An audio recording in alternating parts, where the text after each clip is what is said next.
If you look at Japan from the outside, you'll see robots, cutting-edge technology, almost no crime. A rich culture, the third largest economy in the world, a healthy population, and globally recognized companies. In many ways, it seems like an ideal country. But if you look a little closer, beneath the surface, you'll discover that while all of that is true, there's also a much darker side to life in Japan, unknown to much of the world. Japan is home to millions of people who have been left behind by society, able to secure jobs, marriages, or live a normal, happy life. They are known as the lost generation, and they make up nearly 15% of the entire population. Their heartbreaking story reflects Japan's fall from grace and paints a disturbing picture of the country's future. This is the dark side of Japan, the lost generation. Part 1.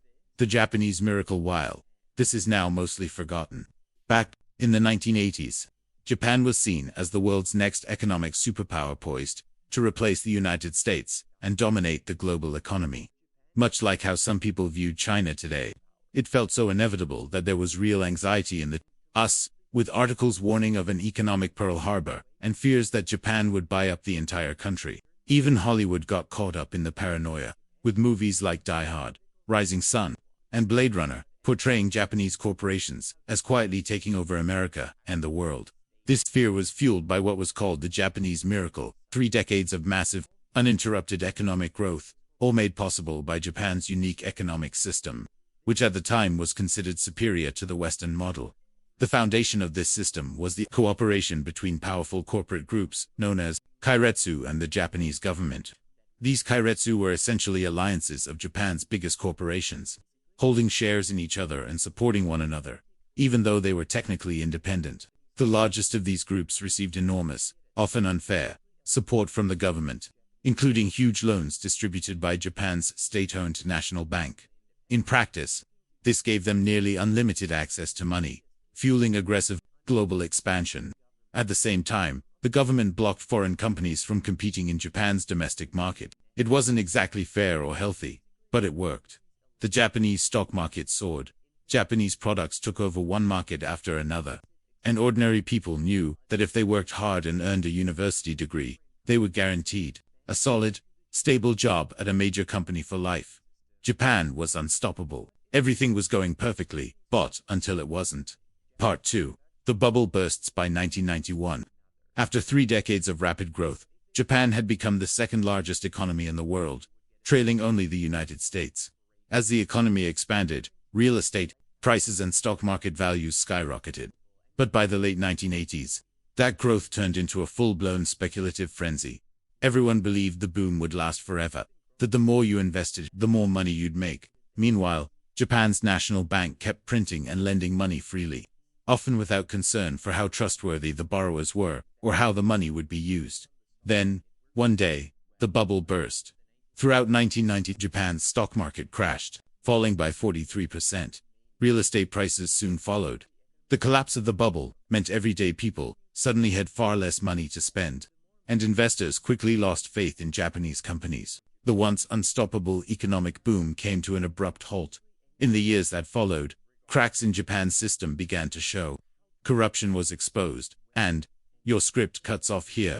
I can continue rewriting the rest if you paste the remaining text.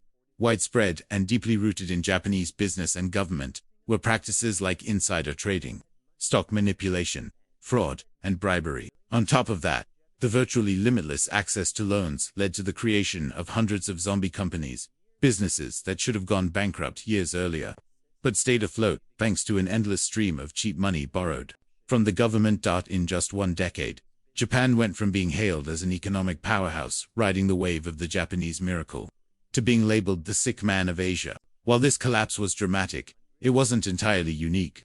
Economies around the world rise and fall, that's just part of the cycle. But Japan's case was different. The downturn had devastating long-term effects on an entire generation that millions of people are still living with today. Part 3. The Lost Generation. To understand why, we need to look at Japan's intense and highly structured work and hiring culture. It's unlike any other job market in the world, marked by traditions that are both unique and deeply entrenched. A typical corporate career in Japan begins with Shirshoku Katsudo, a formal job hunting process that university students go through. At the end of their studies, Many major companies, especially large karatsu groups, hire only new graduates. Only once a year, they bring in huge batches of young employees. All at once. Students go through a grueling process of group interviews and seminars, all while wearing nearly identical black and white suits. If they make it through, they secure a job they're expected to keep for life, following a traditional practice known as shinkoyo, or lifetime employment.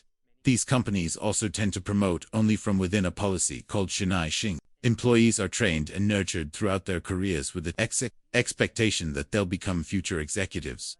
These customs, which were widespread in the 1990s and remain common today, provide job stability, but they also make the job market extremely rigid. There's really only one shot to get a good job. Right after university. Once you're in, you're expected to stay for your entire career.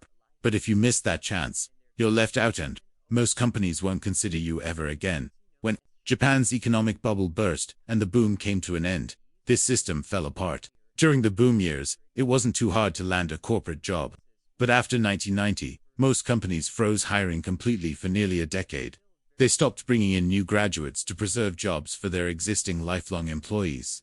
Although hiring eventually resumed in the 2000s, it was much more competitive and limited. But for those who graduated in the 1990s, it was already too late. They were no longer considered fresh graduates, and companies refused to hire them. These people, whose only misfortune was being born at the wrong time, fell through the cracks. An entire generation, millions of individuals, were left behind. They were forced into unstable, low-paying part-time or temporary jobs. This bleak period became known as the Employment Ice Age, and those who graduated during it were dubbed the Lost Generation. Because Japan's economy never fully bounced back, more and more young people graduating in the 2000s and 2010s joined their ranks. The last 30 years are now collectively referred to as the Lost Decades. Part 4. The Dark Future. This is a heartbreaking reality for those who belong to the Lost Generation. But the effects go beyond just them. Their misfortune now casts a long shadow over Japan's entire future. There's an entire generation of people in their 30s and 40s who are largely missing from the core workforce. Many still live with and rely financially on their parents. They never had stable jobs or built solid careers. And they were never in a position to start families of their own. Roughly 15% of the population, about 17 million people, considered part of this lost generation. The lost generation belongs to the age group that's most vital to any country's economy. People in their 30s and 40s are typically the biggest drivers of economic activity. They spend the most on raising families, buying homes, taking out mortgages, and purchasing cars. They keep the economic engine running. But in Japan, that crucial group is largely missing. And the economy isn't the only area suffering because of it.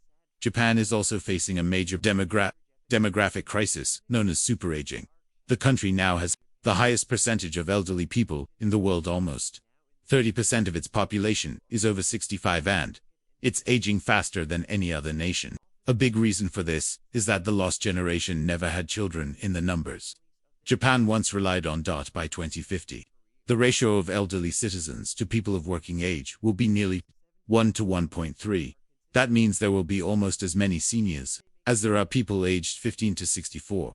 In every country, the elderly depend on taxes paid by those in the so-called productive age group. But in Japan, that balance will soon become unsustainable. On top of this economic and demographic strain, the lost generation has given rise to another growing social crisis, the phenomenon of hikikomori. Hikikomori are mostly men who have chosen to completely withdraw from society. They live in total isolation, rarely or never leaving their homes, having no social interaction, and relying entirely on their parents for support. The first wave of hikikomori were men from the original lost generation, now in their 30s and 40s, who couldn't meet the strict expectations placed on them, get a job, build a career, start a family, and become providers. Faced with rejection and overwhelming pressure, many simply gave up. Over time, younger generations joined them, people who technically had a chance to enter the workforce, but found it too demanding, too competitive, and too punishing. Today, nearly 1 million people in Japan are classified as hikikomori, with many more showing signs of heading in that direction. What began as a fringe issue is now a serious mainstream concern, affecting the fabric of Japanese society. The Japanese government recognizes the damage caused by the lost generation and the rise of hikikomori, it has pledged to support efforts to help them reintegrate and rebuild their lives. But so far, progress has been slow and limited. The core problem remains. Japan's economy still hasn't fully recovered, and its work culture is still remarkably rigid. Employees are expected to work long hours, follow strict hierarchical rules, and remain loyal to a single company. Most firms still hire just once a year, only accept fresh graduates, and promote exclusively from within, leaving no room for second chances or career breaks. As a result, millions of people remain stuck. And with each passing year, more young people fail to succeed in this unforgiving system. Eventually, they too give up, adding to the numbers of the lost generation and deepening the crisis.